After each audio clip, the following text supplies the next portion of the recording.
Hello everyone, I'm Jonathan Little. If you can hear me, please let me know. If you cannot hear me, please let me know. We had some problems with the stream Sunday when I was streaming to YouTube, so please let me know if we are having any issues. I have a question about the bubble. How do you deal with the bubble? Ooh, that's a big question. We're going to be discussing that today specifically, but essentially, you have to ask, what is your role on the bubble? Are you the big stack? Do you get to push around the short stacks? Are you the medium stack? Is your goal really to just survive and hang out? Or are you a shallow stack? And if you are a shallow stack, is the goal to try to outlast the other shallow stacks because you actually are closer to a medium stack than a shallow stack? Or is the goal to, well, you have to double up because you're going to be the person who blinds out next or loses next if everybody just hangs out? We also want to ask how likely is other players going to bust each other, right? Like say you have two maniacal big stacks who are raising, 3-betting, 4-betting each other every hand. Maybe you can just hang out because they'll bust each other inevitably. So bubble play is very, very, very, very hard. By deal, do you mean chop the prize money? I have no clue what you're referring to, Matt. You'll have to give me an example of exactly what you mean. I want to thank all of you for being here today. Hope life is treating you as well as it can. It is a crazy time in the world, and well, I know some of you are stuck at home, and if you're stuck at home, you might as well improve yourselves in the process. I went to the dentist today for a checkup, and the person working on my teeth said something to the effect of that she's been at home for the last month with nothing to do, and she just watched a bunch of TV. I was thinking, it's fine to watch TV, nothing wrong with enjoying yourself, but at the same time, make a point to better yourself. If you're bettering yourself and everybody else is not bettering themselves, you're going to get way ahead of them very, very, very, very, very quickly. And being here today, studying poker, is a way to do that. What games I recommend to build a bankroll? Ooh, I have an article for you. It's called The Bankroll Bible. Check it out at jonathanlittlepoker.com/bankroll. Is a deal an ICM chop? I mean, I guess. I'm not really sure what you're referring to. Again, Mike, you're asking me a question with literally no context. Hello from Colorado. Welcome. Welcome, Jamie. Hope you're having a great day. Crypto Nacho. Are nachos currently on the blockchain yet? Give it time. Give it time. How do you deposit into these unlicensed, unregulated American sites? Get a transfer from a friend. That is by far the best way to go about doing that. I have a video on YouTube about that. Search Jonathan Little USA Poker. I'm sure it'll come up. It'll be one of the first few on cashing out. Cashing in is the same. 128, you're a poker coaching premium member. You can already feel yourself improving. I'm glad to hear it. Congrats on the deep runs. What was your first investment in poker? $50. And how much time did it take me to break even? I was winning pretty much immediately. And the reason is because I was playing in soft games with low variance, and I had already studied a ton. It turns out, if you study a lot before you do anything, you'll actually be pretty decent at it. If you just get in there and start gambling, well, you're probably going to get absolutely crushed. Snow Noob says, I'm going on a trip for a month. I'm going on a trip for a month. Jonathan Little is. We're going upstate for a little while. Well, I still post content. Of course I will. You may all not know this. I actually have a team who helps me. I make the content, but I have other people who help me make the content. And don't worry. You'll still have plenty of content. Also, we'll still be doing a little coffee Monday, Wednesday, Friday, 9 a.m. Eastern time. We will still have the poker coaching webinars. We make a lot of content, and it's all good to go. How did day 2 of the $200 tournament go? I got a cash for $800, which is good. I didn't bubble. I bubbled the last few day 2s I made, so that was a lot of fun. I had kings, 20 big blinds deep, and my opponent had the 9s, so you know how that goes. All right, today we're going to be reviewing a $630 deep run. I played it on stream. You can find that stream somewhere, youtube.com/poker coaching, twitch.tv/Jonathan Little. You can find that there. It's from, when was it from? I think the 7th. Does that sound right? July 7th, 2020. It was very late when I played this, and we played some fun hands. So let's review some of them. All right, here we have Hold a Manager. Here we have a heads-up display.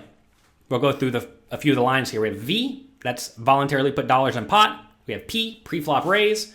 Steal, 30. You see steal right here. That's how often you raise from the cutoff of the button. Fold big blind to steal. 3-bet, fold to 3-bet, 4-bet, fold to 4-bet, and then the numbers on the bottom don't really matter. All I really care about is the top 3 lines to some extent. These are the stats that are going to sometimes give me an indication of what the opponents are doing if we have a decent sample. If we don't have a decent sample, then clearly you just don't care about the stats all that much. This purple number right here is how many hands we have. As that number gets bigger, I care more and more about the stats. So you see some people with 200, 177. You see other people with like 25.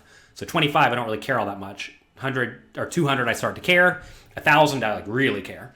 And as you play more and more against the same players, you'll have better and better reads. Okay, I see a lot of you typing me random questions here, and I'm not going to answer random questions. If you have any questions directly relating to the specific hand we're discussing, let me know. We'll do an Ask Me Anything on a little coffee at some point over the next few days. These stats here are only over 171 hands. My normal 3-bet stat is about 10% or so, give or take. How do you get these layouts? Send us an email, support@pokercoaching.com. I'll give you this heads-up display completely for free. You have to buy Hold'em Manager. If you want to give me a few bucks, go to jonathanlittlepoker.com/resources to buy Hold'em Manager, and then send us an email. We'll give you this exact heads-up display layout that you can use for yourself. All right, I have some hands selected. We have the ace-jack offsuit, facing an under-the-gun raise to 2 big blinds. We like to 3-bet it to 6. This is fine. This is reasonable. Typically, I'm 3-betting the big offsuit cards. I think that's usually what you want to be doing compared to calling them. We could also just fold. I have no problem folding. I think that's also reasonable. Yeah, in this scenario, we are going to call. Can I zoom in? No, I cannot zoom in. This is what you have. You can make your screen bigger. Sorry. All right, so anyway, in this scenario, I'm going to 3-bet or fold, and I'm usually 3-betting. This guy's playing 28-16 over 25 hands. Not that that matters a ton, but this is a spot where we're going to 3-bet. Is ace-jack suited okay to flat? Yes, the suited big cards, I would be more inclined to flat call. The offsuit big cards, I'm more inclined to 3-bet. We 3-bet an under-the-gun razor? Yeah, turns out ace-jack, basically want to ask, is this hand good enough to call? And it's not. So next question becomes, does this hand have good blockers? And do I want to be 3-betting in the first place? And I think I do want to be 3-bet bluffing sometimes.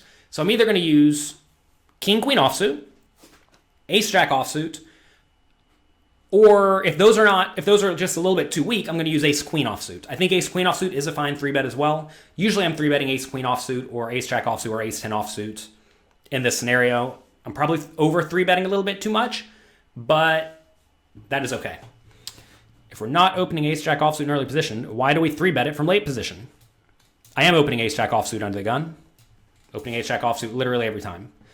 All right, also, because your opponent's going to fold. When you have an ace and a jack in your hand, it makes it less likely your opponent has aces or ace-king or ace-jack.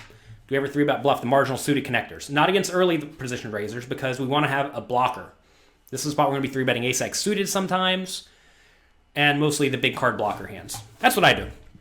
All right, we get 4-bet by Fade the Snap. And now we have to ask, should we call? So this is a bummer. Fade the Snap has a good hand. Whenever it goes under the gun 3-bet, a raise, someone 3-bets, and then we get 4-bet all in. The 4-better always has a good hand. So the question becomes, do we have 25% equity? And I actually don't know. Let's take a look. What do we think this Fade the Snap is jamming? We have ace-jack offsuit. Let's go in here and give this guy a range. What do we think? You think it's really nitty? If it's really nitty, something like this, you see we only have 25% equity. We're roughly break even. However, will your opponent ever be tighter than this? The answer is basically no, right? So if the answer is no, maybe he's just going to be a hair looser. Now you see we're at 30%. And you may say, do we even want to take this all in, knowing we're only going to win 30% of the time or 25% of the time? And the answer is absolutely yes. Whenever you are in a roughly break-even spot against your opponent's tight potential range, you're going to be in a way better spot against the looser potential range the vast majority of the time. So this is a spot where we have a very easy call. And you don't love it, but we do just have to call here. And he does have pocket nines. So notice right here, folding would have been an absolute disaster. But a lot of people will make the fold there thinking, all right, well, he has a good hand. Ace-jack offsuit's dominated a lot of the time, so I'm going to fold. And this is probably roughly what we were against. Maybe a tiny bit tighter. Maybe it doesn't have ace-jack suited. But you see, we're somewhere around roughly 30% equity. And given we have roughly 30% equity, this is just a slam dunk call. If you're 30% to win, but you're going to win 25% of the time, well, you're going to be printing money by calling. If you frequently fold in this spot because you don't want to risk your stack or you want to conserve your tournament life or anything like that, you're making a mistake. Even if this was for all of my chips. Not that I would be in the spot for all my chips, because I would have just jammed it pre-flop most likely. But if I was in the spot for all my chips, I still would have called. A lot of people hate calling it off for all their money, but if you somehow find yourself in this scenario, getting these odds, and you're against the range I just laid out, you're losing a lot of money by not calling. King 5 offsuit. Button min raises. We can 3-bet or call this hand from the big blind. We have to put in 1 big blind to try to win a total of 5 or 4.75. So we need to realize, 22% equity? Will we realize 22% equity out of position with the King 5 offsuit against a random button hand? And the answer is yes. We're going to be in perfectly fine shape calling here. We could also 3-bet. I don't have a problem with 3-betting. This guy has pretty absurd stats. 31-26 is very loose. Steal is very high. 3-bet's very high.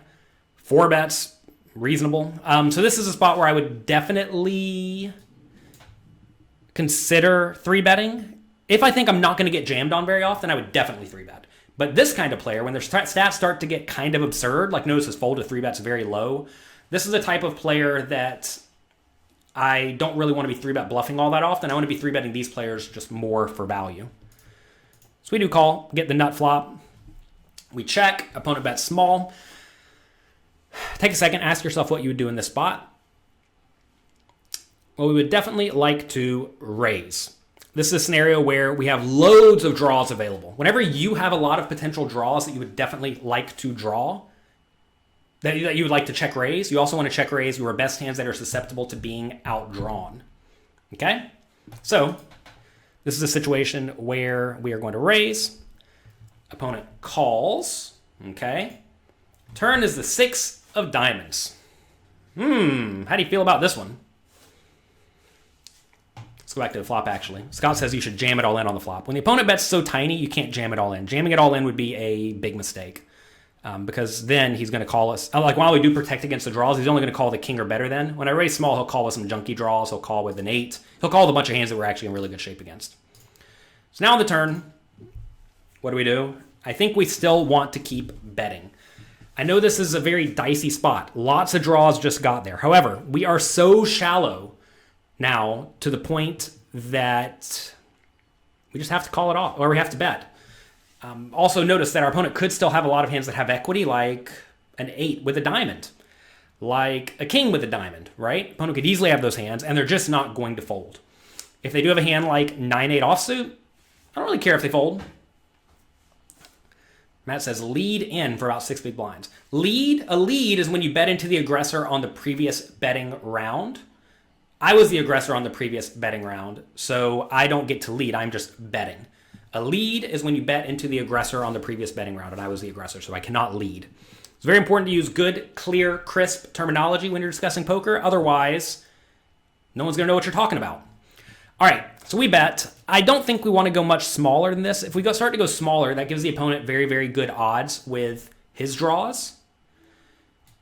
Yeah, Marion, this is a tough spot due to like stack to pot ratio and whatnot. Because if I bet like 5 big blinds, he's just not making a mistake by calling with any hand with a diamond, which is a problem, right?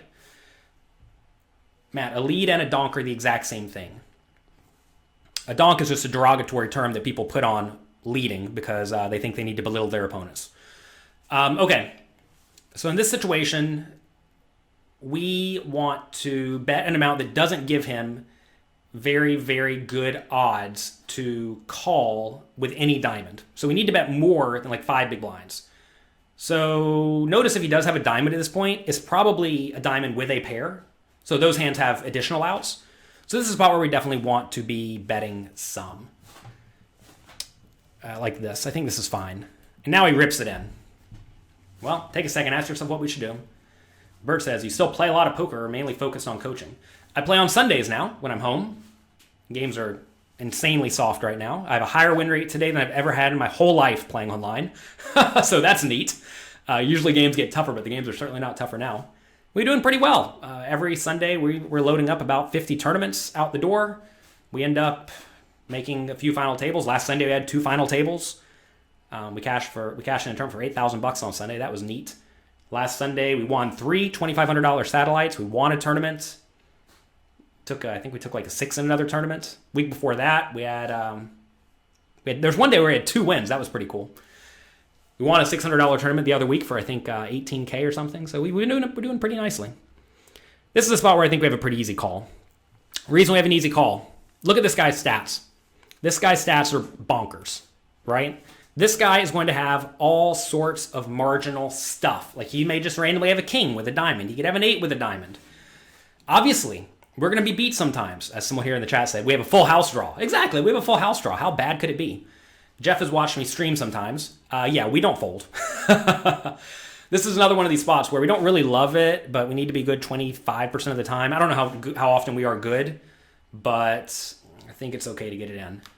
Why not check the turn? Because if he has a hand like 9-8 with the 9 of diamonds, he's just going to check it, and then we lose.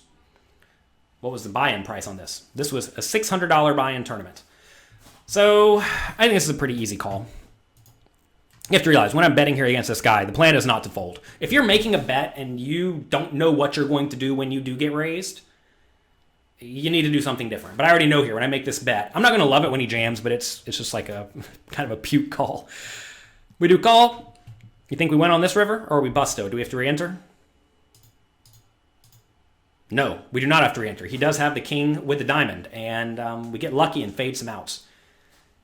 One of you mentioned here, we made a big aggressive play at the final table. Yes, stick around. We'll get to the final table eventually. And we make an absurd play at the final table. Maybe it worked out, maybe it didn't. That's a fun hand. So now we have some chips. Ace-2 offsuit, we raise cutoff. Something I've been working on a little bit is shifting more of my aggression to the just later positions in general. And I think that's a little bit better than raising even the GTO strategy from early position, because I think people just fold a little bit too often from the blinds, and I think they play quite poorly from the blinds. Whereas if I raise from early position with a GTO range, they tend to play pretty well from in position. Would I fold that in low stakes? I would not have. All right, I would fold it against a tight player, though. If you tell me the guy's a nit, yeah, fold, right? It's not a question of what stakes am I playing. It's a question of what does my opponent do incorrectly, right? There are some good players at small stakes, and there are some bad players at small stakes. All right, here we raise with the ace-2 offsuit. What's the opponent do? Opponent checks flop. What do we do here? Do we think we can get away with betting this flop or no? Why not go all in on the flop with the king-5? Because it would have been a humongous shove. Was the villain's play okay there? Absolutely not. He has an easy call on the turn and an easy fold on the river. Poor play by the opponent, in my opinion. All right, now what do we do? Well, I think we want a continuation bet. This is an example where I think we can get away with over-continuation betting in general because people in the blinds just play poorly. This is a spot where this guy should be check-raising with all sorts of gut shots. Notice he has loads of gut shots available.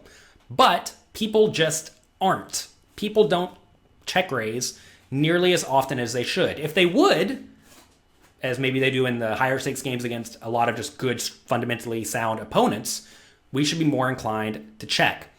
But most people just don't do that. And I did say this is a $600 tournament, but on these very, very soft poker sites right now, it might as well be a $10 buy-in tournament. Sounds bad, but it might as well be a $10 buy-in tournament. So he checks, I bet small, and this is a spot where I just expect the guy to play really, really, really straightforwardly. And he folds. Nice, easy, clean hand, right? That kind of play over and over and over again will extract substantial value. And let's go back to this. What is the minimum defense frequency here, right, on the flop? Ask yourself that. When I bet this size, we have to win 1 minus, or the opponent needs to defend, if he wants to defend at minimum defense frequency, 1 minus my bet divided by my bet plus the pot, which would be 6.8. So what's 1.5 divided by 6.8? Did I say that wrong? Bet divided by bet plus pot equals 22% minus 1. Opponent needs to defend with roughly 78% of his range for me to not profit by making this play. Seems like the stream has gone down.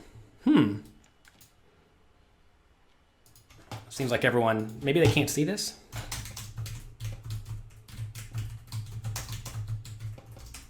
What did I say about check raising these spots? I said the opponent should be check raising with all sorts of gut shots. Most people do not check raise this spot or any spot nearly enough. This opponent should be check raising relentlessly on this board, especially if I am continuation betting it too often.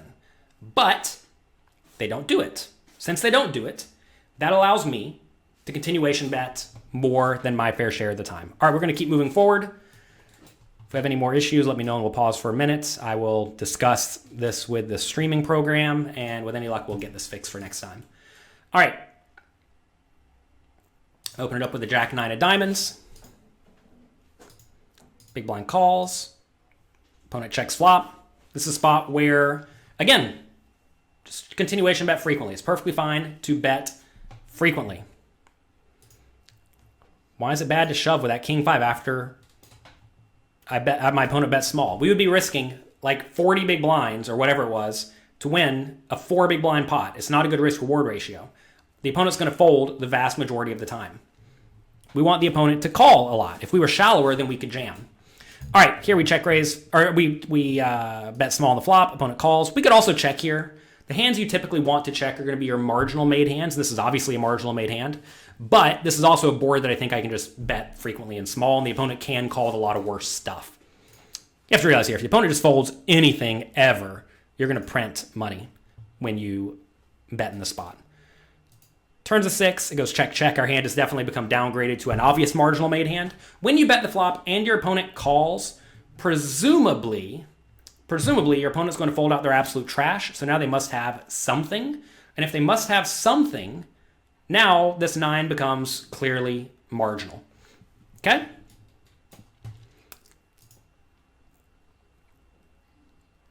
Now, in this scenario,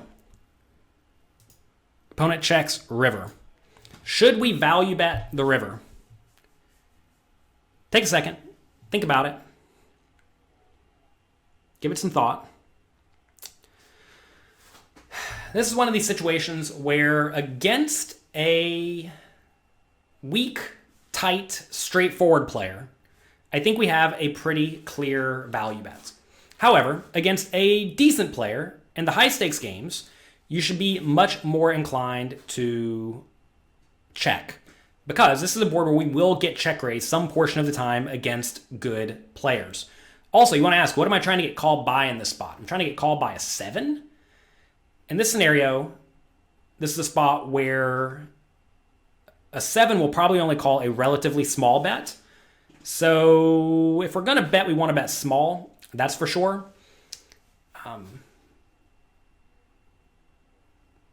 But I think we can go either way. So I think either checking or betting is fine. Check, check this time, though. Opponent did have the 8-7, so maybe we lost a little bit of value. Pocket 6s. Under the gun raises, we're definitely going to call and try to flop it. We do not want to be 3-betting small pairs pretty much ever. By the way, we will be posting a replay of this. It seems like everything's recording on my end, no problem. So with any luck, we'll be okay. You can go back and watch the replay. All right. Flop comes king 3-3 and the opponent bets. Half pot. Take a second. Ask yourself what you should do. Also, if YouTube's back up, everyone on YouTube, go to twitch.tv/Jonathan Little. It seems like they're having way less issues on YouTube, on Twitch than YouTube. Okay? Always go to the platform that seems to have the least amount of issues, and today and Sunday, that was Twitch. All right. So this is a spot where our hand is just way too good to fold. Hand's too good to fold, so don't fold. This is a spot where you definitely need to have some hands in your range that will call the flop and then fold out on the turn and river. This is a hand that will call the flop and fold out on the turn and the river. We discussed this thoroughly in the pokercoaching.com homework So make sure you check that out. Also, worth mentioning, as Peanut Flush says here, this guy's stats are absurd. Against absurd stats like this, you just cannot fold. So we call. If the opponent bet bigger, would I be more inclined to fold? I'm not folding this hand on the flop. Again, let's go back to minimum defense frequency, right? Not that you should defend at minimum defense frequency, but we should defend at least somewhere near it. So what's minimum defense frequency? It's the bet 3.25 divided by 10. So 3.25 divided by 10 equals -1 equals. So we need to defend with 67% of our range, roughly. And 67% of our range definitely includes any pair. Even if you bet bigger, it would still definitely include any pair. Turns a king, opponent bets again. Yuck. Should you min raise the flop? No, never, ever, ever min raise the flop. This is a spot where our opponent definitely has the range advantage and the nut advantage. You do not want to be min raising here ever. You should not make plays to find out where you stand, because plays that find out where you stand often just force your opponents to play perfectly. And you don't want your opponents to play perfectly. You want your opponents to be messing up. So this is a spot where we call the flop, turns a king. This is actually a really good card for me, because if the opponent does now have an underpair, you would think you would at least consider checking that. If he does have a king, obviously we're screwed. He probably doesn't have very many threes at all in his range. So that's going to make his betting range be a whole lot more ace-high type hands that are just betting for no reason.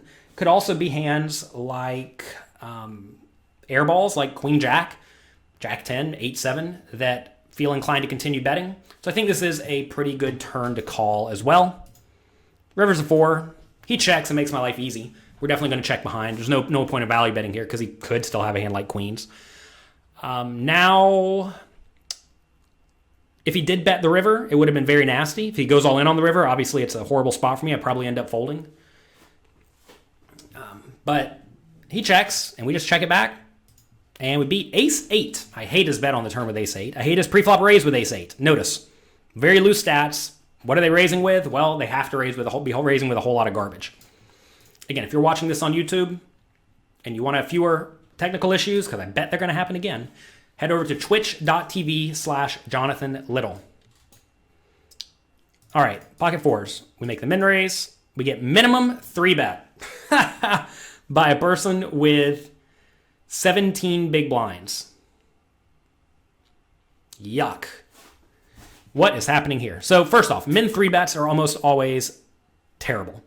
The reason they're almost always terrible is because in this situation, what odds am I getting? Well, first off, you can see them right here. I'm getting 4.2 to 1 to call, which means we need to realize 20% equity, which obviously we will with basically anything. So the opponent is essentially forcing me to play well. And you don't want your opponents to play well. You want your opponents to mess up. You want your opponents to play poorly. Now, the question then becomes, should we just rip it all in? I don't know. Spider Tribe points out it's not a minimum 3-bet. It's effectively a minimum 3-bet. Obviously, I know a minimum 3-bet would be to 3 big blinds. That would be an even worse play. 2 big blinds is essentially an equally bad play. If you're going to make it any size here to have any fold equity, you want to make it 4.75, maybe 5. Again, everyone pointing out technicalities. People who focus on technicalities don't succeed in poker. Hate to break it to you. But if you're going to rules lawyer everything, inevitably you're spending your time doing things that don't matter. I know that's harsh. I know some people love the rules, and some people love technicalities. But some things matter, some things don't. This is essentially a tiny 3-bet. Tiny 3-bets are tiny 3-bets. All right. He hasn't 3-bet, is that correct? No, he did 3-bet. I made it 2, he made it 4. A 3-bet is the third bet. I made the second bet. The initial raise is a 2-bet. He made a 3-bet. The big blind is the first bet. All right. Anyway, easy call, I think. We don't want to jam because this guy probably just has a really, really good hand. He has a 0% 3-bet, reasonable stats. Obviously, 12 hands, so it doesn't really matter. We call. We drill it out of the park. I check. He bets. Do we call or jam? Seems like a spot where we probably want to just call. The opponent is drawing stone dead. If you get min raised and we're folded, you are stone cold bluffing. Even then, like, if you have, the only hands you want to be folding to a small 3-bet are going to be hands like ace X offsuit, king X offsuit. But that's it. And you really shouldn't be opening those hands to begin with. So definitely here we just want to check call. Matt says his 3-bet stats is 0. We also have 12 hands on the guy, so it doesn't matter. All right, so easy call in this scenario because the opponent's drawing essentially dead. Obviously, he could have aces. He could have his 2 outs. He's welcome to draw to his 2 outs. He could also have queen 10 suited, and he's drawing nearly dead. Again, when I say dead, I know dead's not dead. Every hand has equity. It's basically dead. If you type, oh, he has 2% equity with the queen 10 suited in the chat. Okay, good. Congrats. All right, we check turn. Check, which is a bummer. River is an 8. Yuck. How do we get paid? Getting paid is difficult. Well, I think we probably just want to jam. If he does have a hand like kings, here, I think the only way to get paid is to jam. He probably doesn't have a whole lot of bluffs, because if he did have a bluff, it would be a gut shot that he would jam on the ace turn, you would hope. So I do jam. I think this is fine. One exploitative play I'll make is I'll shove a lot when I really want to have when I want to get called. Shouldn't we have multiple sizings here? No, yeah, I should not have 2 sizings here. I agree, I'm only jamming. I do jam, he does call. Let's see what he has. Let's see, show hand results. He has, ace queen. He was getting tricky. Notice very, very poor min 3-bet by the opponent. If he just rips it in pre-flop, it would have worked out better for him. All right, let's continue moving forward. We have a lot of hands to go through. Early position raise from a lunatic. We call the ace-jack suited. I'll actually call pretty wide here, playing somewhat deep stacked, because I really want to play pots with this player. Now, obviously, that's going to get ruined sometimes by these 2 shallow stacks behind, or 3 shallow stacks behind, who will jam it all in and put me in a bad spot. But I definitely want to be calling most reasonably playable hands in this scenario. We get the nuts on the flop. I'm just going to start saying things that are like slightly inaccurate to make everyone tilty who loves rules. Opponent bets. We have an easy call with our marginal made hand. I mean, this is a very, very strong marginal made hand, but if I do raise and the opponent jams, it's actually kind of unfortunate. And I also want to keep the opponent in because whatever he has, it's drawing very, very thin against me, assuming he's behind. So we call. Turns a 5. Opponent bets. Easy call again. Opponent checks river.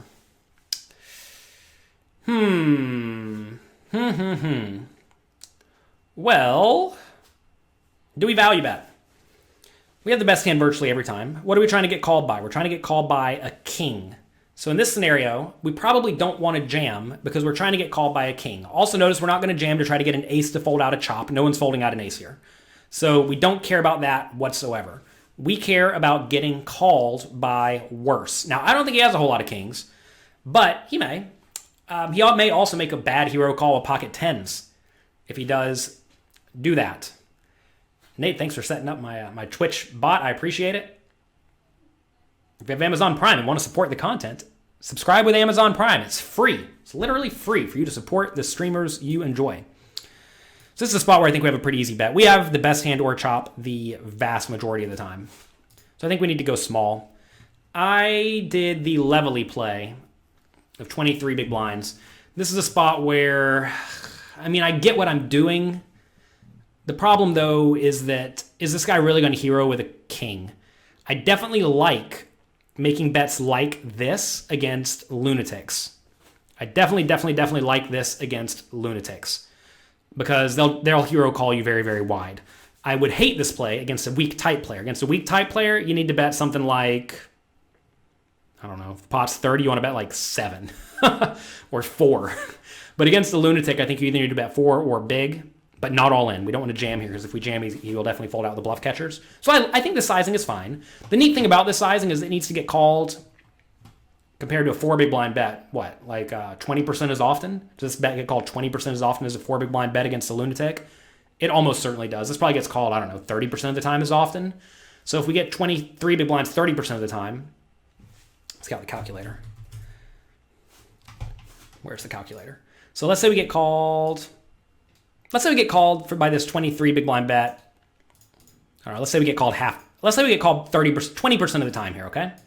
That means this extracts 4.6 big blinds of value on average. Let's say instead we bet 4. Let's say we get called the 4 big blinds 80% of the time. That extracts 3.2 big blinds of value. So would you rather get 4.6 on average or 3.2 on average? Obviously 4.6 is more. which is why a bigger bet is probably better. The question though is that, like, are those numbers off? Maybe a big bet only gets called 5% of the time and a small bet gets called a ton. I think in general against lunatics, I typically size up though. We do bet, we do get called, and we chop it up against the ace queen, so that's fine. Under the gun raise from a tight guy, definitely flat call against a tight guy when they raise, when you have 9s, 10s, 8s, 7s, 6s. Flop the overpair, he bets. Not the greatest spot in the world, but we are going to call.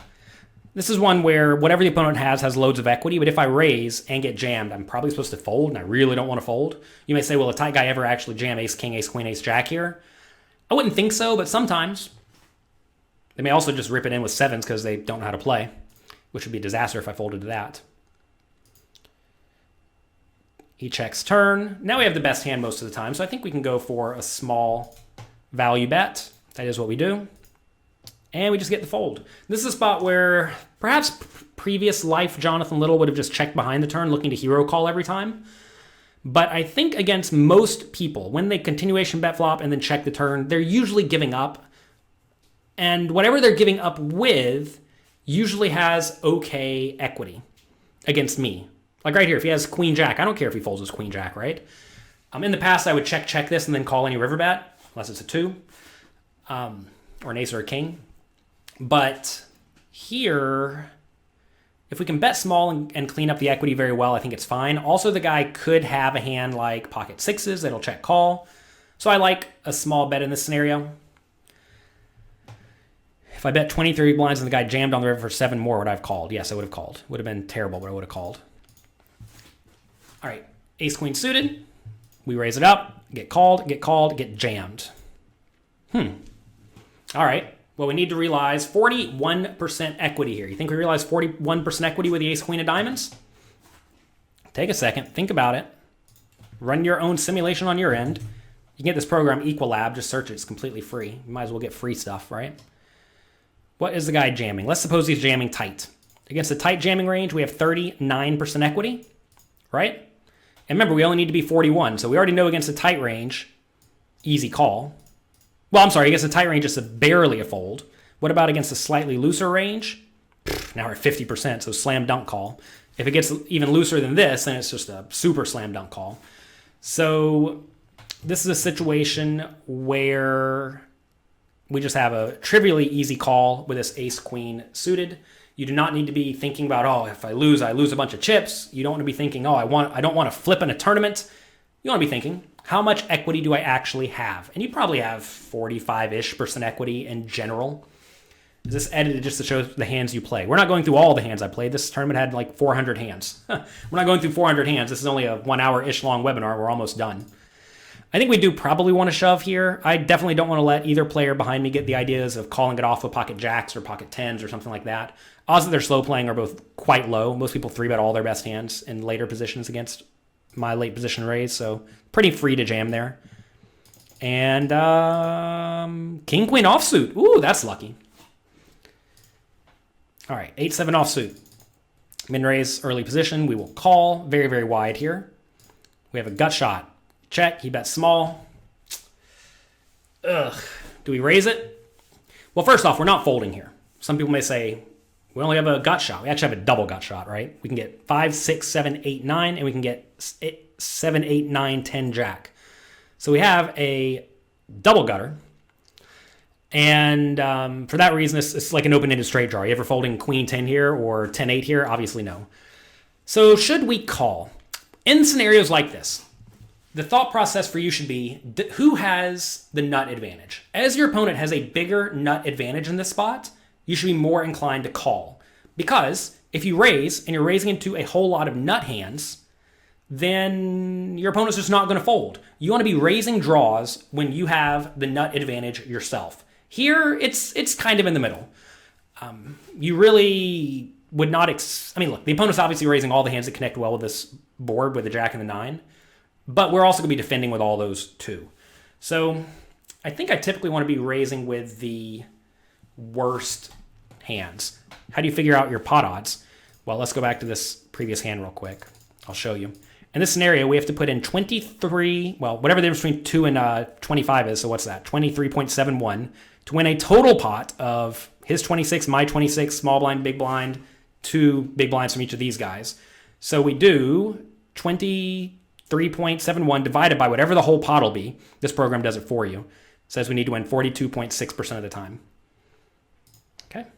So anyway, here on the flop, I think you can go either way, check call or check raise. I like to check call.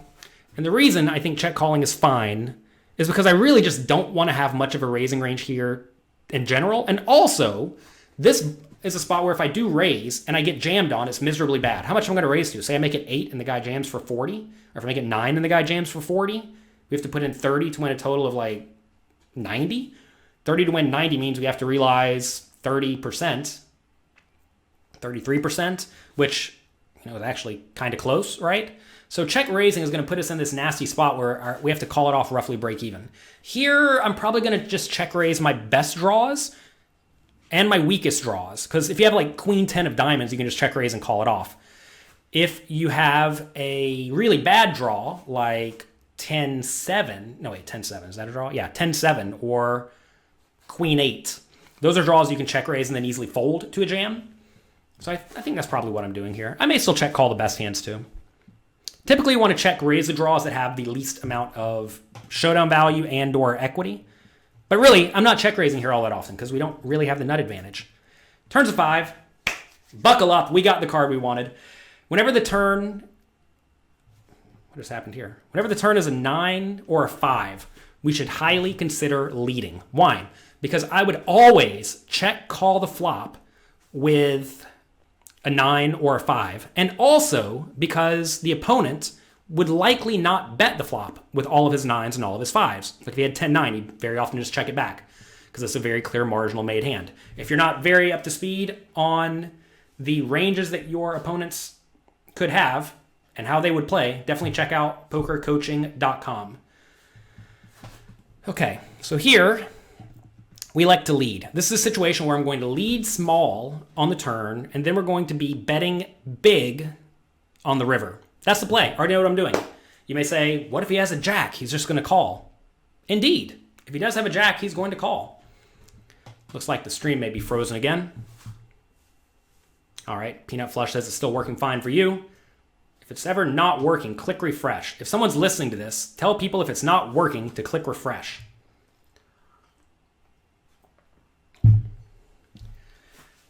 All right, can you get charged me for calling all ins?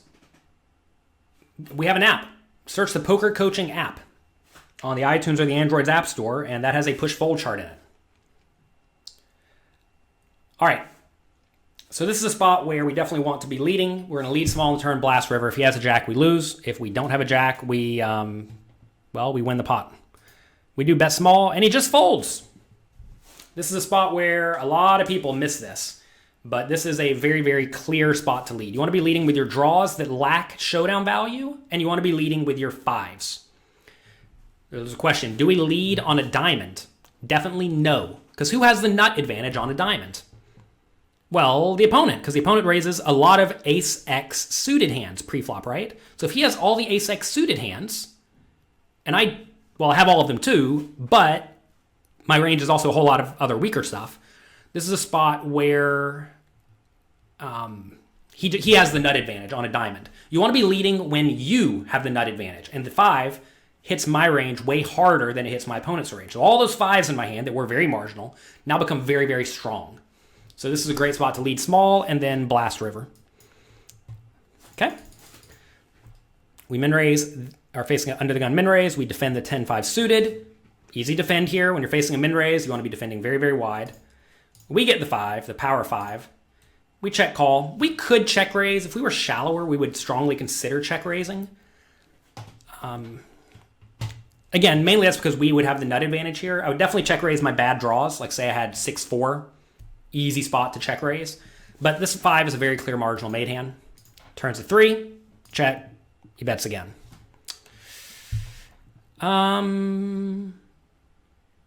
Now, what do we do?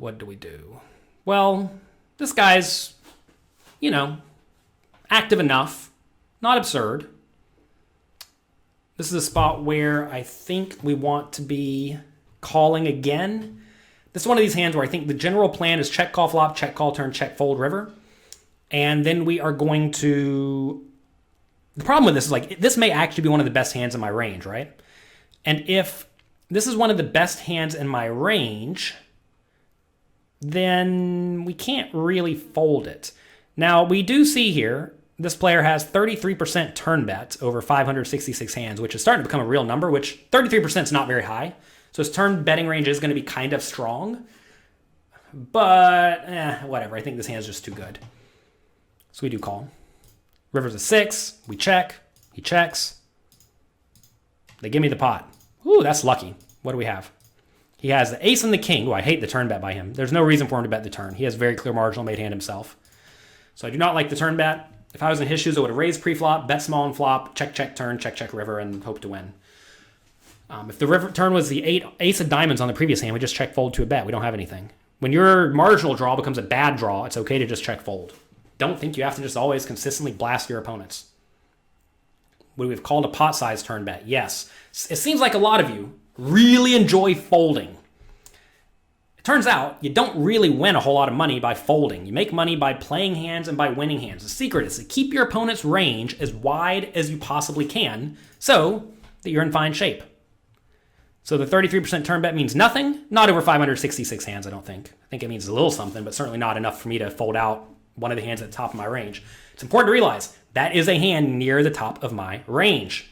A lot of people don't think like that. They think, oh, it's only middle pair. Yeah, but it's one of the best hands I can have. And if you fold out that hand, you're folding out basically everything.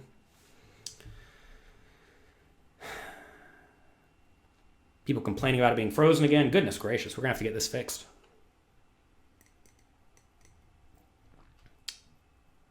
I think I may actually know the problem. Or at least a problem. Give it a second. We'll come back. I already told you all to stop watching on YouTube for now. I wonder if people know whenever it crashes, first thing you should do is wait a few seconds. Then the second thing you should do is to click refresh. It'll come back. Be patient. Nate knows how to play on Twitch. Sit there for a second and be patient. It'll come back. Oh, sorry it's all not working. Don't know why it's not working.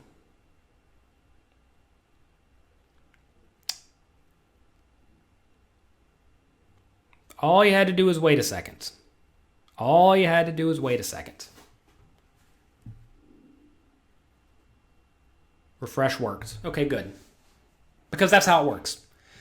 I'll have my person edit out all these waiting videos before we post the replay on YouTube. We will post this replay on YouTube. Be patient. All right. King 6 suited. We open early position. Small blind calls. Opponent checks. We continuation bet. He calls. Turns the ace of spades. He checks. What do we do? This is a spot where I think we have a very, very clear bet. We have basically the best hand. We also want to get money in the pot, right? Is this near the bubble? I do not know. Are we on a delay? No. This is definitely a spot where I want to bet a size that will allow me to jam the river. So opponent has 27. We have 10. So this is a spot where I think we need to go something like 6 or 7. This is a tough one because if he does have a hand worse than an ace, he's probably just going to fold. And obviously he has a lot of hands worse than an ace. But we definitely do want to get money in the pot. I would hate a big bet here of 12 big blinds because he's just going to fold out basically everything then. If we do bet something like 5 or 6 big blinds, I think he maybe can stick around with something like pocket sixes for another bet. So I definitely like a small bet. I go a little bit too big, I think. I think it's a little bit too big. But whatever, he calls, which is great. River is the 7 of spades. Still have an easy bet. Question becomes, do we put them all in or do we bet small?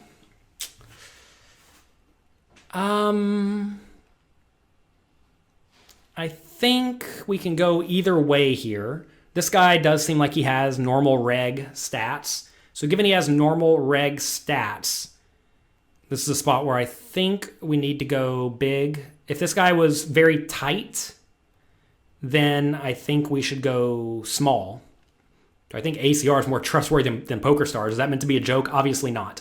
ACR is an unlicensed, unregulated poker site. Do not trust unlicensed, unregulated poker sites with your money. Any money you have on there will get taken when they inevitably close up, because basically every site that's operated within America has closed up at some point and taken the funds of the players. There's your public service announcement. Don't be a fish. Don't listen to shills that are paid to tell you that something is safe. So I think I could go either way here, either small or big. I want to thank everyone who's joining me today. Sorry again for whatever internet issues we're having. It seems like every 20 minutes or so something happens and screws up the internet. But there'll be a replay of this on YouTube if you missed anything. So I definitely like a bet, but I think I probably should go small in reality. I think a bet of like 4 big blinds would probably be better. Every once in a while, the guy's going to check jam me, which I can call. And, that's fine. You may say, well, couldn't he have you beat? Sure, he could have you beat. But he probably doesn't. Odds of me being beat here are incredibly low. All right. Folds around to the button. We have the Jack 5 suited and the small blind. This is a spot where we would normally fold, but I think this is actually a pretty easy all-in. The reason it's a pretty easy all-in is because if you take a look at this guy, he's reasonably active. 3 bets kind of high. Steal is, normal-ish. This is a spot where I think we just want to rip it all in. I know it is perhaps a little bit optimistic, but these are the types of plays that will allow you to continuously chip up in tournaments. A lot of people say, what do you do if you don't have any cards in tournaments? Well, you look for spots where you have perhaps a tight image, perhaps where the opponent's raising a little bit loose, and then you jam them. So this is a spot where I think we can have an easy jam for the 20 big blinds. This is short stack 20 big blind poker 101. I wrote about this 12 years ago in my first book. This is just good, easy, clean living. We jam, they all fold. If we don't trust these sites, why are you playing on them? Well, understand, I keep 1 day's worth of money on these sites. Don't be like the people that got crushed whenever Ultimate Bet and Full Tilt went down a long time ago. People have short memories. Many poker pros back then had all of their bankroll on those sites because they thought that it was safe.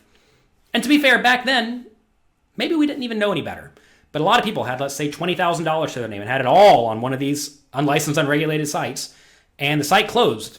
They were actually lucky that time because they got their money back 3 or 4 years later. If an unlicensed, unregulated site goes down today, you're probably not going to get paid. And given many of these sites very flagrantly fly in the face of the U.S. government and laws, you got to realize they're probably just going to run off with it. You're not going to get it. So if you're going to play on shady sites, keep 1 day worth of money in there. I do not think that you're being cheated on ACR like you may be getting cheated on the various apps. But I do think, I've been around the boom and bust of unlicensed, unregulated poker sites for many years. And, history doesn't repeat itself, but it does rhyme. And you don't want to be a fish. You don't want to be a fish. And all those people, all the ACR shills who are paid $1,000 a month to tell you that it's safe, realize that they want you to deposit so that they continuously get their small paycheck. And they don't care about you. They care about the people who give them money. And to be fair, incentives are very important. You know who pays Jonathan Little? All of you. It's my incentive, or I am incentivized to give you information that lets you hold on to your money. It's my job to help you win at poker and not get screwed by shady poker sites. So understand, I'm looking out for you, not ACR. I do not care about ACR whatsoever. All right, you looked at a reshove chart. It says the worst hand you can jam is Jack 7 suited. Yeah, that's if you are trying to play fundamentally sound, GTO. We're not trying to play GTO here. We are trying to maximally exploit our opponents. And in that scenario, I think the guy is probably going to fold a little bit too often. All right, let's see what happens here. Small blind limps. We check. He checks flop. Easy bet. Here we have a very bad draw, little showdown value. Seems like a great spot to go for a bet. He calls. Turns 9, he checks. We have 5. What do we have here? Let's just make sure we know what we have. Do I have 4-3 or 5-4? I think it's 4-3. Doesn't even matter. Oh, so I have a very, very, very, very bad hand here. We have, here, where can I put this? Right here, I guess. Can you all still see that? I guess you can. We have the 4-3, so we have actual stone air. This is a spot where we turn the diamond. I think it's okay to keep betting. You don't love it. Something I have been experimenting with is just more tripling. So, buckle up. Here we go. Here we go. Is this an exploit based on heads-up display data? No, this is just good small blind play. I'll tell you all a little secret. When people check, they fold too often. You hear all of you. When you check, you want to fold middle pair, right? This is easy play. Easy play. Bet flop, he calls. I already know I'm tripling here. We bet turn, kind of big. He calls. He checks river. Ask yourself, what do we do? Where do you send the check for this great information? Sign up to pokercoaching.com. All right.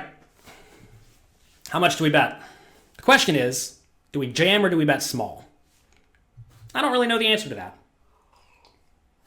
I know people fold to jams way more often than they fold to small bets. Let's just shove. We do shove. I like this. If we bet small, he's going to hero call the king, and I think he has a lot of kings in his range. If he has an ace, he's always going to call a small bet, but he may actually make a fold to a big bet. The all-in bet. Yeah, I like this. This is just good. I mean, look, this is another example. If you were to run this through a GTO solver, I bet this is probably too loose. But this is a spot where the opponents overfold. They fold way more often than they should. That allows us to blast it. Okay? If you were playing against yourself, how do you exploit me? Haha. Do what I do to everybody else. Just don't fold. People fold too often, so don't fold. We jam. Guy folds. We move on with our lives. Ace king suited. We are now near the final table. We raise it up. Big blind calls. He checks. Check, check. This is a spot where... What do we do? What do we do? I think check, check's fine. We could also just make a small bet.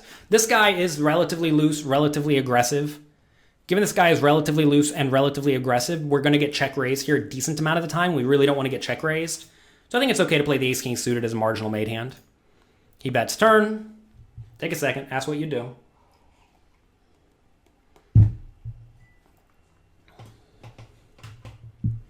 Well, easy call.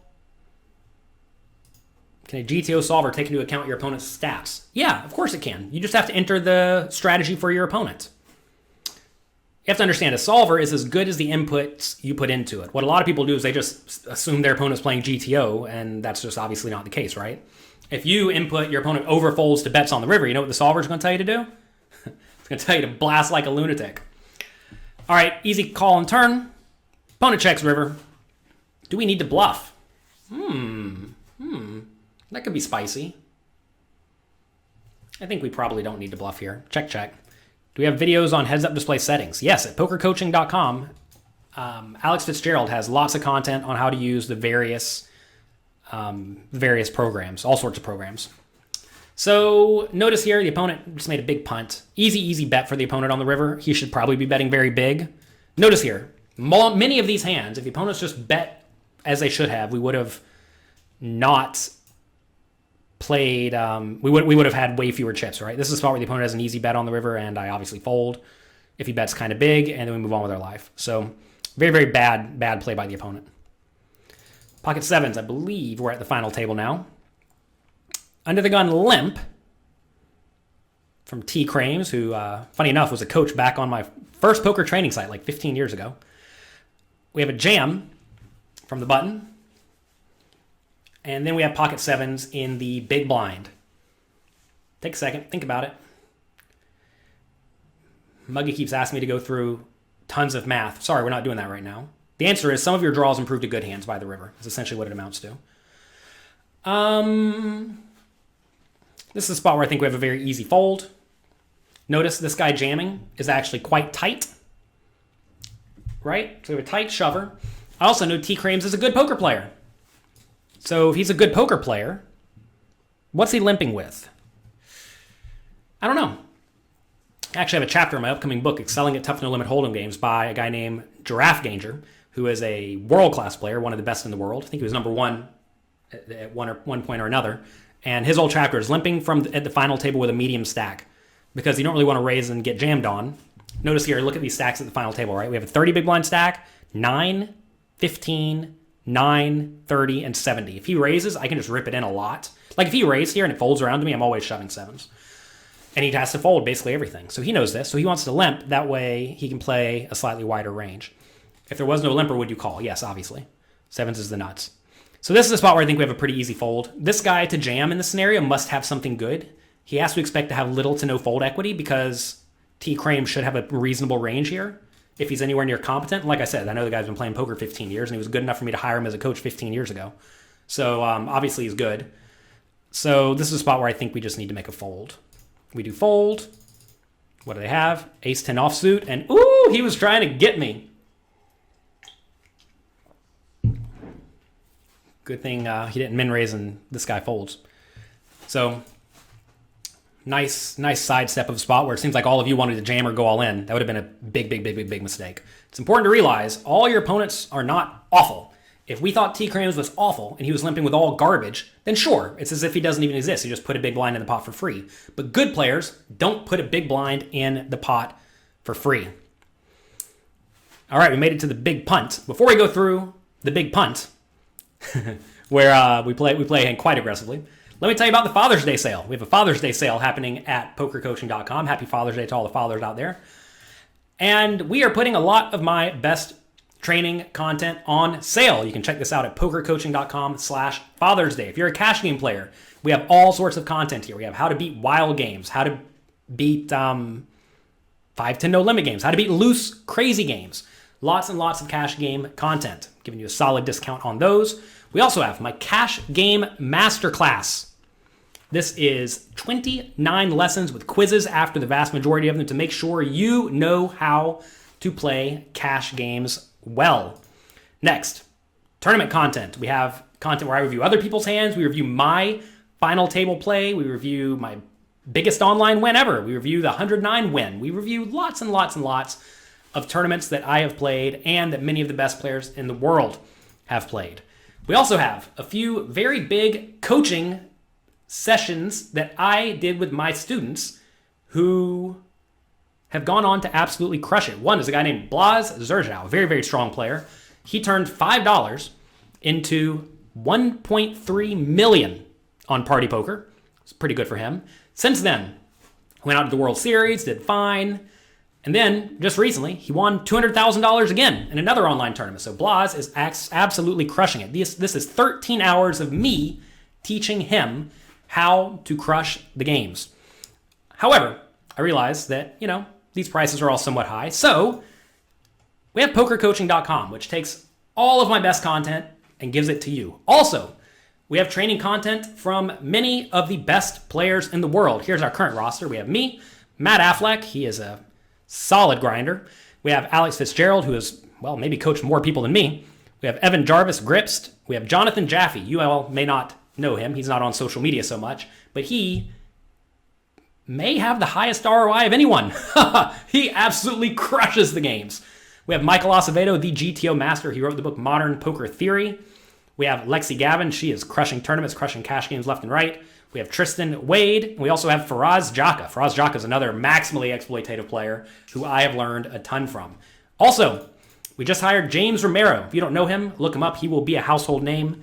He is perhaps the best young player on the circuit.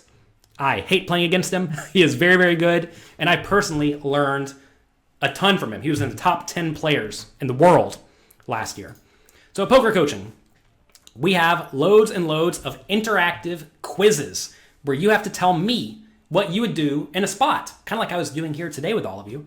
And then you get feedback in real time as to what either myself or the other coaches suggest that you do. That kind of thing is very, very interactive. And it turns out interactive learning is way better than passive learning. Like in the Cash Game Masterclass, right? You watch a little bit of content, then you take a quiz, right? To make sure you fully understand it. We have over 750 interactive quizzes, and we are adding more and more every day. Also, we have 45 homework webinars. In the homework, we ask you how you would play a specific spot. And then you have to tell me how you would play your entire range. Okay? That is definitely easier said than done, but it turns out many of the students who've been doing this for, well, many months now, they get very, very, very, very good at assessing these situations, and that allows them to play very, very well in game. Next, we have coaching webinars from all of the coaches, as we see. Common Flop Mistakes by Jonathan Jaffe. He maximally exploits the opponents, and he shares with you how he does that. We also have Introduction to ICM. ICM is very important. And we have many, many other classes by the poker coaching coaches. Okay, next. Master the fundamentals. If you are kind of new to poker, if you want to make sure you know how to play reasonably well, check out Master the Fundamentals. You can get this at pokercoaching.com/Father's Day. It's just part of poker coaching. You sign up there, you get it. This will teach you the basics. If you sign up to poker coaching and you think it's a little bit in depth for you, a little bit advanced, this will get you up to speed. If you're a total newbie at poker, we teach you the very, very basics of this because I want to make sure that this is something that, like, I want to make sure you know how to play well, right? And instead of just, throwing you into the deep end and say, hey, I'm going to let you learn from the GTO master, I want to make sure you know how to play reasonably well, and that is what this course does. So, for poker coaching, you can get a 1, 2, or 3-year membership with over 750 interactive quizzes, 20 video classes, over 50 homework webinars, and also we're adding new content every single week. So, make sure you check out that. Normal price for poker coaching is $468 for a year or $149 for a year. If you want to get 3 years, you can get it for $299. So 2 for the price of 1. It's $8.31 a month. What's that per day? 30 cents a day? 40 cents a day? Something like that? You think you can get more than 40 cents out of the day from many of the best players in the world? You can. Now, if you want to go deep, if you really want to improve your skills, I suggest you sign up for Poker Coaching Premium. With Poker Coaching Premium, we give you all of my best content and even more content from the coaches. Poker Coaching Premium is what you need to get if you want to take poker seriously and succeed at the game long term. So, we recently launched the 30-day tournament preparation challenge. Let's go through some of the lessons. Every day for the last 23 days so far. We're not quite finished yet. I have sent an email with a piece of content for you to go through. For example, day number 1, learning your opponents through their pre-flop play by Jonathan Jaffe. This will take, somewhere between 15 minutes and an hour every day. And being consistent with your poker study will result in you learning to study and making a habit out of studying.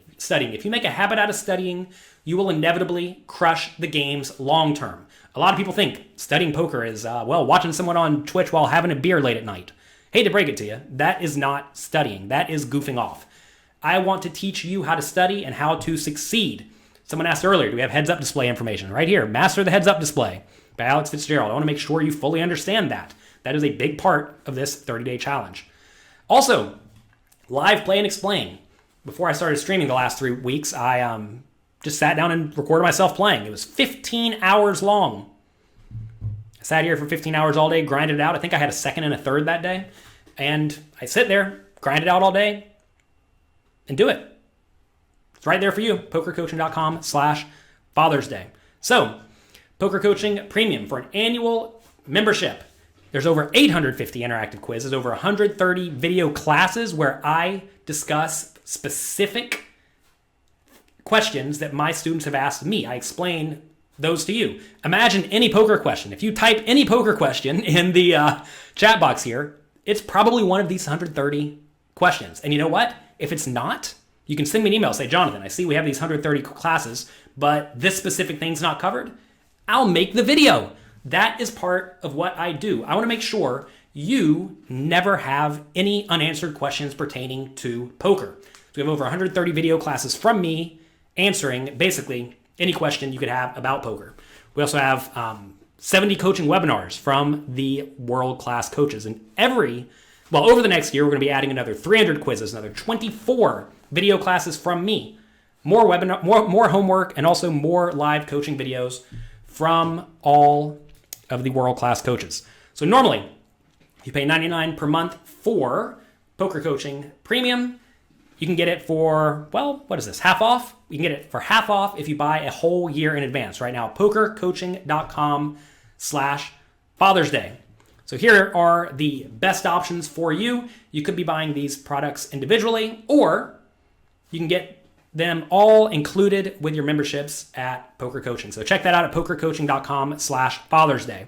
And if you have any questions, anything like that, send us an email, support@pokercoaching.com, and we will make sure you have the right answers. Is Assassinato one of the coaches? He is. All right, let's go through these other two hands at the final table. Here, T-Crames, min raises. And I have ace-queen offsuit in the small blind. What do we do here? So we could 3-bet. The problem is that I can't jam it all in. Jamming it all in would be terrible. Because if I do jam it all in, we're going to run into create my own energy every once in a while, and he's going to show up with the nuts. And that would be terrible. Also, T-Crames is opening into 2 players. Seems like we're having issues again. Seems like a lot of the Twitch streamers are having issues. Well, maybe it's not my fault. I think it probably is, but maybe it's not. We'll wait a second before we go through this. What else we want to talk about poker coaching? Poker coaching, by the way, we've been doing a lot of giveaways. Check out pokercoaching.com/free cash right now. Go there. We're giving away $2,500 over the next month in stone cash. So make sure you get that. Get in on that deal. Also, we have a Discord chat where you can ask questions and you can get immediate feedback from other poker coaching students who are working hard to better their skills. We also have a forum. You can, ask questions there if you prefer the forum.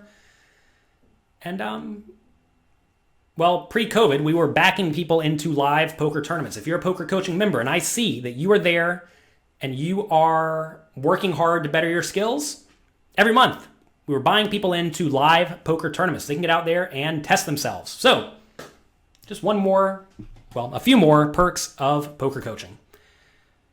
All right. Are we back yet?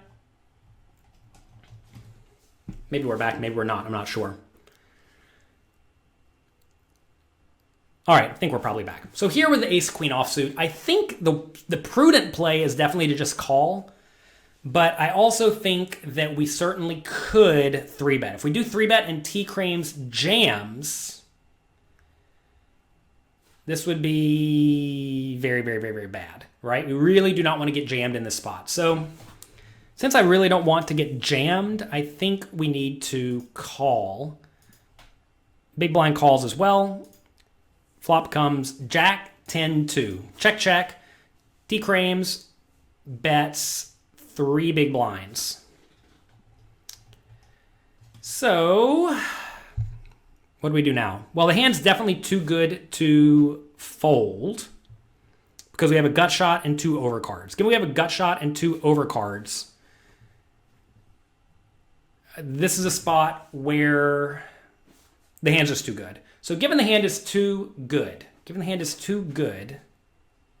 should we raise or should we call? Well, the problem is that this board should really connect pretty well with T-Crames' range. Obviously, you could have some misses as well, like ace, king, king, queen, pocket eights, etc. But he could also have aces or kings or queens, right? Or jacks or tens. It's never going to fold. So I also don't want to make a big raise here, because if I do make a big raise, then what's going to happen is inevitably T-Crames is going to play pretty well. And sometimes create my own energy is going to show up with Jack 10 or something, and I'm going to be in bad shape. So this is a spot where I think it's probably okay to call and play cautiously again. You don't love playing cautiously here. But this is a spot where I think we probably need to call. Seems like some people's internet's finally coming back. Again, the replay of this is going to be at, what? YouTube.com/pokercoaching. We'll have it up later today or tomorrow. I'll recap this hand very quickly. T. Crames raise from this spot with 2 10 big blind stacks. I elected to just call small blind with ace queen. I didn't really want to make it 6 or 7 big blinds and have to fold to a jam. And I also didn't want to jam because every once in a while, Create My Own Energy is going to have the nuts. Also, T. Crames could have the nuts. So it seems like a fine spot to call. Check, check. Small bet on the flop. I think we can call with our overcards and gut shot. Turns an 8. I check. T. Crames now bets 8.3 big blinds. This is the tough spot. So now, we're not really getting great odds to call, right? So calling is not particularly palatable.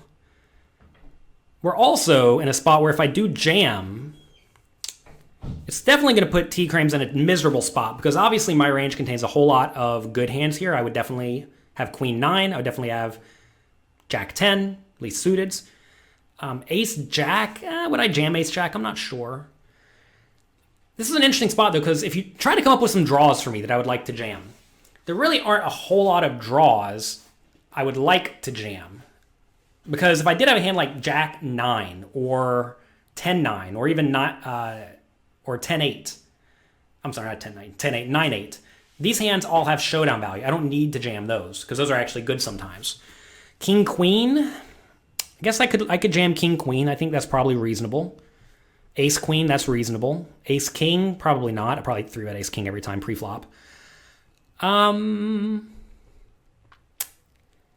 Tough spot, that's for sure.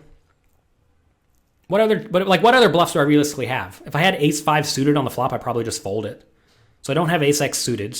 I guess I could have like Ace 9 suited, but Ace 9 suited doesn't need to raise because it has double gutter, right? I'm sorry, it has gut shot plus flush draw, so I don't really need to raise that. So if you try to come up with draws for me, there really are none. One thing I've learned from studying ICM a lot is that when you're the bigger stack against the shorter stack, you definitely want to apply aggression with some draws, right? And when it's hard to come up with draws, you usually need to just be jamming whichever ones there are. And the reason this is such a rough spot is because like T. Crames did get bet kind of big. Obviously, this should be relatively polarized. But what is a polarized range look like here? I'm not even sure, right? He could certainly have hands like maybe King X suited that he would open, right? Which will fold, obviously. We have the best hand then, but those will clearly fold. He could have stuff like a Jack. Would a Jack ever fold? I don't know. I don't know if a Jack would ever fold. Should a Jack fold? It actually probably should. Maybe not Ace Jack, but like King Jack, Queen Jack should definitely consider folding to a jam because these 2 10 big blind stacks at this final table. There were immense payout implications here. This is a tough spot though because this is a situation where some players in T. Crames' spot literally never bluff. And if he's literally never bluffing, then obviously a jam would be terrible. But I know T. Crames is a good player. He's been grinding poker tournaments online for the last 15 years, okay? He knows what he's doing. He knows how to play. I have to presume good players are going to have some bluffs in their range. And I also have to presume some good players will value bet here and then fold. What about King Jack of Diamonds? Would that fold? No, King Jack of Diamonds is not going to fold. He's not going to fold any flush draw that has a pair. How many hands do we have on him? 392. So yeah, I think this is a shove. You say Jack 9 of Diamonds. I'm definitely not jamming Jack 9 of Diamonds here. That's a very clear marginal made hand. All right, so I think this is probably fine to shove. I wish I didn't have the Ace of Diamonds in my hand because that blocks him from having the Ace X of Diamonds. You don't really want to have a diamond here when you're jamming because you want him to have some flush draws that will, well, either call off poorly or fold. Either one's fine. So yeah, this is a tough spot. Again, people focusing on these stats. I already told you right at the top of the show, don't focus on the flop, turn, and river betting stats because they really don't populate until after like 1,000 hands or 5,000 hands. They're very inaccurate. As you see a dash in the river. That means there are less than 10 samples, I think. And again, like 10 samples is still even nothing. So don't focus on this 0% turn bet. It does not matter. Literally does not matter. Don't focus on things that don't matter. So we do go for the jam. And the reason I went for the jam here is I really couldn't come up with a whole lot of bluffs besides king, queen, and ace, queen. And king, queen may even just check raise the flop and apply aggression there. So I'm not even sure if I have a whole lot of king, queens. So I think I like the jam. Even looking back at it now. The only time I don't like the jam here is if T. Crames is never bluffing. Or never value betting with the intention of folding if he gets jammed. Which, again, could be the case because he bet using a relatively polarized size. 8 into 12 is pretty polarized. And he does make the call off. He did think for quite a while before calling off, which was nice. And we didn't get there. Notice if we get there, we have literally all the chips, and we are in great shape to win the tournament. Notice if we don't get there, we still have 13 big blinds. Which, is not good. You're not happy with your 13 big blind stack. But we're actually in pretty decent shape against the other two shallower stacks who are a little bit shorter than me, which will often let me take, 4th place or maybe even 3rd place, depending on how it goes. So we lost. A little while later, T. Crames raises. We have king 10 suited. Apparently we're going to end up taking 5th place. That happens. Notice one of the other shallow stacks got it all in. He, we were live to at least bust him that time. So do we jam? Do we fold? I don't think we can ever really call here. We definitely want to shove or fold. Notice this is a spot where T. Crames is highly incentivized to be very, very loose. Oh, what did T. Crames have there? He had ace jack, if you didn't see it. Sorry if you didn't see it. He had ace jack on the jack 10 blank 8 board. And he was in good shape. He had to fade how many outs? 8, 9, not 8. How many? What am I saying? 8? Yeah, 8. 9, 10, 11. I had to fade 11 outs. So we had outs. And hope we had some fold equity. That's the tough part. You never really know if you have fold equity. But again, T. Crames is good, so you have to presume you have some fold equity. So anyway, king 10 suited here. This is a spot where T. Crames is highly incentivized to open wide. So I think this is a pretty easy all-in. Yeah, easy all-in. Nothing really to see here. He does call. We will not be winning on this board. He has the ace-9, so fair flip. And we do not win the fair flip to bust in 5th place. So, to be fair, all in all, fine poker term. We have to be happy with taking 5th place. We got about $10,000. Obviously, you'd much prefer to win, but anytime you can get whatever it was, 15 buy-ins in a high-stakes tournament, you can't be too unhappy. So again, that's going to be it for today. I realized the internet was kind of bad. Please go back and watch the replay if you missed any of this. It will be up in a day or two. You can check that out at youtube.com/pokercoaching. And also, if you want to use your time to better your poker skills, check out Poker Coaching and Poker Coaching Premium. This is going to go a long way to helping you succeed at poker, which is what I want for you. It is my job to make you great at poker so that you can win more money from the game, and then you can use that money to significantly better your life. At the end of the day, I want all of you to be happy and enjoy your experience here on Earth, and, well, getting good at poker will help you with that. So anyway, check that out at pokercoaching.com/Father's Day. How many hands do we need before we start taking specific stats into consideration? The top line stats, VPIP, pre-flop raise, etc., those populate pretty quickly, but the other stats take much, much longer. People keep one. Maybe you didn't see this hand. What did the guy have on this hand? I will show you. He had ace jack. No, it doesn't show you. That's weird. Here you go. Wonder why I didn't show you, because he won the hand. There you go, ace jack. Nicholas said you just signed up for Poker Coaching Premium. Well, thank you very much. I appreciate it, and I hope you learn a ton. So we did have ace jack there. We could not get there, and that's okay. What do you do with ace jack in that spot? I wonder if you're supposed to even bet the turn. In reality, I think in this spot with ace jack offsuit, you're probably supposed to go check, check, turn, and then call any river bets. Whenever you are the medium stack, in a final table scenario where there are two very shallow stacks, your goal is to just not get blown off your equity and not be put in miserably bad spots. Because getting it all in is a disaster for T. Crames. And it's also really good for the short stacks. So right here, like obviously I think T. Crames has a call with the ace jack once he bets turn, but I think a better play would have been to check, check, turn. Because when he goes check, check on the turn, he's never has a stack at risk, and he's going to induce bluffs / overvalues from me. Whereas if I did have a hand like ace 10 on the turn, I probably just fold it, right? Whereas if it goes check, check on the turn and the river's a blank, I'm going to check river, he's going to bet river, I'm going to call, and I'm going to lose. So I'm not going to say that this was necessarily a bad play by him because I don't know. He certainly could have played it properly, but I think if I was in his shoes, I probably would have checked back turn and then called any river bet. Just make sure I never ever go broke with these two 10 big blind stacks at the table. Because notice right here, if he just checks turn, let me show you.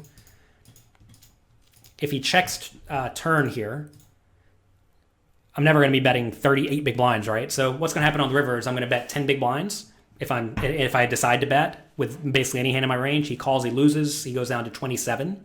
And then he's still in very, very solid middle stack spot. Here, yes, he does win the tournament sometimes. I don't even know if he won the tournament actually, but he's going to be in good shape to win the tournament sometimes. But in exchange, he's going to take 5th place, which is a disaster. So, yeah, that's that. Fun hand.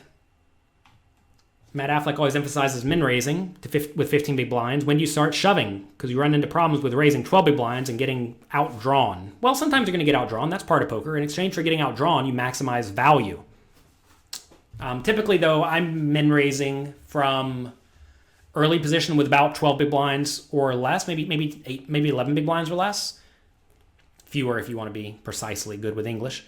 If you have from the button, I'm usually doing it with something like 13 or 14 big blinds or fewer, and I'm jamming with shorter than that. So that's going to be it for today. Hope you enjoyed this. Again, if you want even more content from me and all of my coaches, check out pokercoaching.com/Father's Day. Happy Father's Day to all the fathers out there. And that's it. Good luck in your games. Have fun. Make the most of your time. You only have one life, so you might as well enjoy it. You might as well enjoy it. Every month you win $3K and then you lose it over the next few months. What are my thoughts? Well, you're probably not playing very well. We have the course at pokercoaching.com called Master the Fundamentals. Make sure you master the fundamentals. That may mean learning just to play fundamentally sound. It may mean practicing proper bankroll management. I don't know what you're doing wrong. You haven't told me any information. Go to the Poker Coaching Discord, ask your questions, and make sure you're actively trying to get better. A lot of people out there play poker because they want to try to find an excuse to bemoan their bad luck. And I hate to break it to you, none of us are lucky or unlucky. Well, to be fair, in life, lots of us are lucky and lots of us are unlucky. But in poker, none of us are lucky and none of us are unlucky. You get the results you essentially deserve, assuming you put in the adequate amount of volume. Most people don't play nearly enough. Most people play in games that are too tough for them, and most people don't work nearly hard enough, which is why most people fail at poker. But if you actively apply yourself and you study a lot and you put in adequate volume, you play a lot, you will crush it. And I've made pokercoaching.com to be the site that I wish I had whenever I was first getting into poker. And to be fair, I made Poker Coaching Premium to be the site I want today. I've gone out and hired the people who have taught me the most from poker to make the content for you. So that's going to be it. Good luck in your games. Have fun. Thank you all for being here. And I'll talk to you next time. Check out the sale at pokercoaching.com/Father's Day. Bye-bye.